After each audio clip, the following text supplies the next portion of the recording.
Cadet college ভর্তি পরীক্ষার্থীরা, তোমাদের পরীক্ষা আর 2 দিনের মধ্যেই। সো শেষ মুহূর্তে তোমরা অনেক প্যানিক করছো, অনেক চিন্তা ভাবনা করছো, বা আপনারা যারা গার্ডিয়ানরা আছেন আপনারা অনেক চিন্তা ভাবনা করছেন। আসলে বাচ্চা এতদিন যা পড়াশোনা করেছে তার আসলে এখন শেষ মুহূর্তে নতুন করে শেখার কিছু নেই। একটা ছোট্ট স্টোরি বলি। আমি যখন ক্যাডেট কোচিং করতাম, আমি কিন্তু পরীক্ষার প্রায় 4-5 দিন আগেই আমার নানু বাড়ি এসেছিলাম, কারণ আমার এক্সাম সেন্টারটা ছিল আমার নানু বাড়ির পাশেই। সো আমি কিন্তু 4-5 দিনে আর নতুন করে কিছু পড়াশোনা করিনি, আমি শুধু সাম্প্রতিক আর কিছু ফ্রি হ্যান্ড রাইটিং প্র্যাকটিস করতাম শেষ মুহূর্তটাতে। সো এই মুহূর্তে তোমাদের প্যানিক করার কোনো দরকার নেই। তুমি সারা বছর যারা পড়াশোনা করেছো, তুমি যা যা ইনপুট দিয়েছো, এখন তোমার সেটাকে কি আউটপুটটা বের করে নিয়ে আসতে হবে। সো তোমাকে সেই প্ল্যান করতে হবে, তোমাকে খুবই কোয়াইট অ্যান্ড কাম থাকতে হবে, খুবই ঠান্ডা মাথায় তোমাকে পরীক্ষাটা দিতে হবে।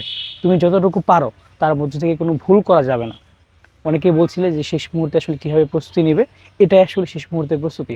তুমি অবশ্যই কি শেষ মুহূর্তে সাম্প্রতিক সাধারণ জ্ঞান যেগুলো আছে সেগুলো একটু দেখবা।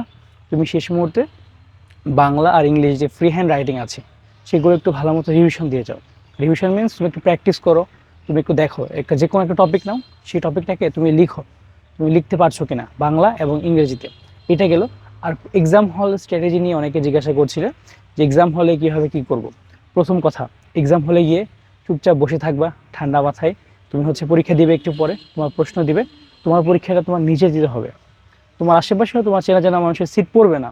যদি পরেও দেখাদেখি করার কোনো দরকার নেই, কোনো চেষ্টা করার দরকার নেই।